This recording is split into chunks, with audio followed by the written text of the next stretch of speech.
I am not teaching, I am publicly learning. But hi and welcome to Learning for the Life in UK test part 131, the Second World War.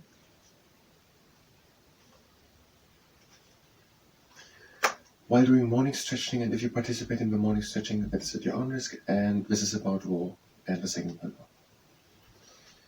So, Adolf Hitler came to power in Germany in 1933.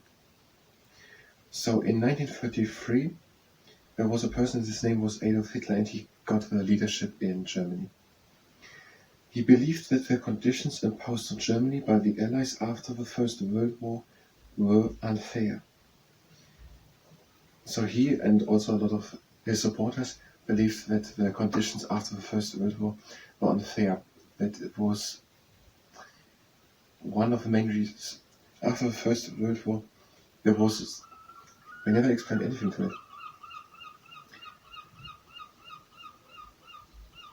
Basically, so Germany was not allowed to have too great an army. That was one of the conditions which Germany had to do.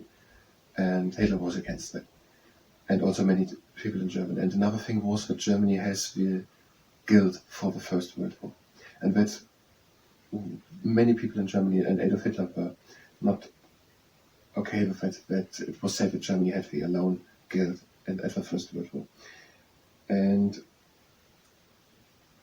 there were also some payments made and so on, but these are not the main reasons. I think the main reasons are more about nationalism. That Germany didn't.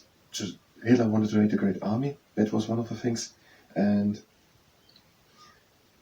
that Germany has the alone guilt at the First World War. He also wanted to conquer more land for the German people. He wanted to expand. He wanted to have way more land for Germany. And there were also more ideological ideas than just expansion or empire building behind it. He believed that the German people were superior to other people. And he wanted that the German people were living on more or less half the planet. And so he wanted to conquer much more land so that the German people can live there. And he thought that the German peoples were superior to the other people, and he also wanted to erase many of the other people living in the countries. So he wanted to get more land for Germany, and that Germans are living all over the world and ruling the world, and he also wanted to erase many different people in the countries living there. He said about renegotiating treaties, building up arms, and testing Germany's military strength in nearby countries. I don't really understand the last part. Testing Germany's military strength in nearby countries. I don't know what time they are talking of and what they mean. I have a little idea. So let's start from the beginning. He set up negotiating treaties, building up arms. So Germany was not allowed to have too many soldiers and tanks and so on, militaristic after the First World War, because we did not want that Germany does again something like what they did in the First World War, that they are not a threat to France or Britain also or to other countries. And there were renegotiations, and now Germany was building up their military massively. Germany was getting very militarized, and it built up a credible large military. Very much of Germany worked just on building up military. And testing Germany's military strength in nearby countries. Are we talking about military strength or political strength? I'm not sure of what time we're talking. Maybe we're meaning about 1938, that the German troops went into Austria and said Austria is now part of Germany. Maybe we mean that, the military strength, because if it would be tried, there wouldn't have been much resistance possible by the Austrian people. Maybe we mean that with testing military strength, because the Austrian people, the ones who were against, there were some who were for it, but many were against it. That's all difficult, and they are not even anything mentioning of it. So we could maybe mean that, but he just said that Austria is now part of Germany, and that the other countries could not do anything about it, because Germany's military had built up so massively. Austria could not say anything about it, and also in other regions. I don't know what it's called in England, but in German it's called Sudetenland or something like that, where you also, we're going into the next part maybe a little bit. The British government tried to avoid another war, so he annexed also other parts than Austria, and there was basically no resistance. And one reason of it is Germany's built up military strength, because Germany has put so much effort into building up the military. And when the British government tried to avoid another war, so the British government and also other governments, they just let it happen and hope that Hitler would stop, that he would be satisfied with having Austria or Sudetenland or some other parts. The British government tried to avoid another war. However, when Hitler invaded Poland in 1939, Britain and France declared war in order to stop his aggression. So in 1939, Hitler and the Soviet Union, the Soviet Union and the Nazi Germanies invaded Poland from two sides. And now Britain saw in France also that the war was not to be stopped. And so they declared war on Hitler, on Nazi Germany, to stop Hitler, to stop his aggression. I kind of want to read it, but we're going to do morning stretching. We have the legs standing wide apart, and we're breathing in, come down, and we're breathing out.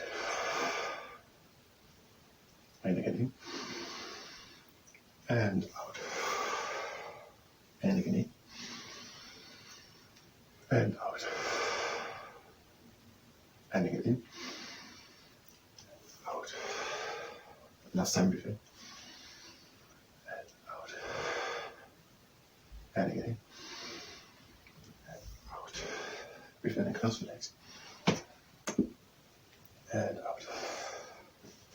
Now to the next exercise. The legs are standing a bit more than shoulder wide apart, and the breathing in and the lifting the arms up, and the breathing out and going to the side. And now breathe in and open the rib cage,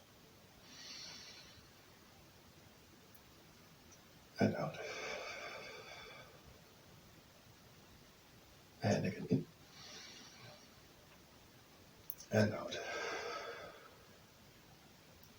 and again in, and out. We're going over to the other side.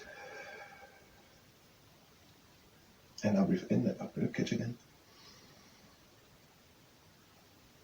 and out, and again in, and out into the middle. Now the next exercise, the legs are standing like that. Same, we're breathing in, and out. One hand slides down the leg, and the other shoulder stays down. And breathe in,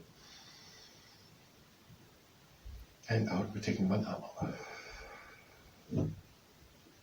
And now breathe in and open the ribcage again. So breathe in, and then breathe out again and back into the middle. And breathe in again. And out. One hand slides down the leg. And now breathe in. And now out. And we're taking the other arm over. And breathe in and open ribcage. And breathe out. And again in. And out into the middle. And now, the last of these types of exercises, the aeronautic aerobatic aeroplane. Feet are sitting together, and we're breathing in and lifting the arms up. And we're breathing out, and one hand comes down. And breathe in and reach. And out. And again in. And out. And breathe in and reach. And out. And another cycle, breathe in. Out. And breathe in and reach. And out. And again in. And out, one hand comes down. Breathe in and reach. And out. already so far in. In just 5 minutes left, we're going to end now the morning stretching, and then we have 3 minutes or so left. We're breathing in and out, and we're hanging down.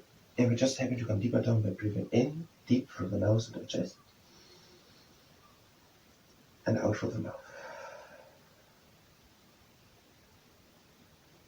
And again in, and again out, and again in,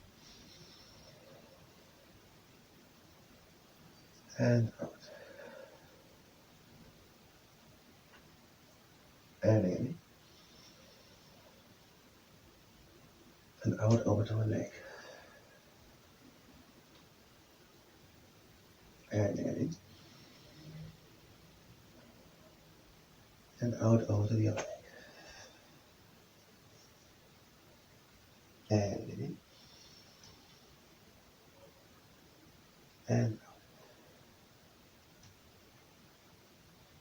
and again in, and out in the middle, and breathe in,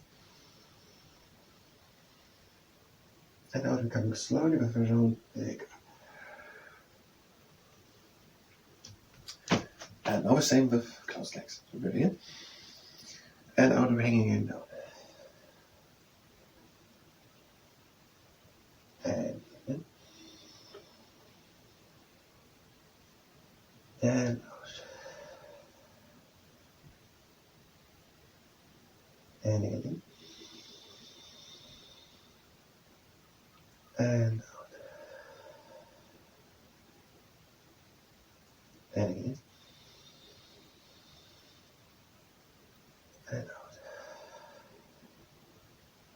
and then stepping,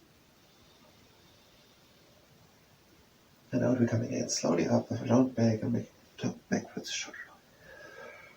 Now last exercise, closing exercise, breathing in, and out, and again in, out, again in, out, and in, out. Now close the legs, and out. And then with morning stretching, and we're having total half minutes left. So Hitler, so Nazi Germany invaded Poland and also the Soviet Union. So Poland was attacked from two sides, from two very large, very big, very militaristic countries at the same time. And Britain and France declared war in order to stop his aggression, the aggression of Nazi Germany. The war was initially fought between the Axis powers. These were Fascist Germany and Italy and the Empire of Japan and the Allies. The main countries on the Allied side were the UK, France, Poland, Australia, New Zealand, Canada, and the Union of South Africa. So in the First World War, there was this central power, that we call it. The central powers. These were Germany, Austro-Hungarian, the Austrian-Hungarian Empire, the Ottoman Empire, and Bulgaria. And in the Second World War, the main parts of the axis of power, when called, were Fascist Germany. When saying Fascist Germany, they mean Nazi Germany, but it's the same. It's Fascist Germany or Nazi Germany. And Italy and the Empire of Japan. We have it here. Japan is here. Here's the Soviet Union or Russia. And here's China and there's Japan, the Empire of Japan at that time. And in the First World War, for example, Japan was here listed as the Allied powers. So there was already a little difference who fought with whom. And also Italy was part of the Allied forces fighting on the UK side, or France, in the First World War. In the Second World War, Italy was also fascist under Mussolini, and Japan was very imperialistic, the Empire of Japan. So the three main were Germany, Italy, and Japan. And the others were UK, France, Poland, Australia, New Zealand, Canada, and the Union of South Africa. Poland was attacked from two sides, from Nazi Germany and the Soviet Union, and the war lasted for 2 weeks. And when Poland was defeated, they were attacked with an invasion, more or less out of nothing, by two very big countries. But there was throughout, maybe they mean that, throughout the how, I just 30 seconds, I almost forgot the time. people from Poland fought the whole time during the Second World War in the underground as a resistance. And also inside of Poland, there was the whole time during the Second World War resistance from Poland, so it makes sense to list Poland here. I just have 10 seconds left. I thank you very much. We will continue here. I thank you very much, and until next time.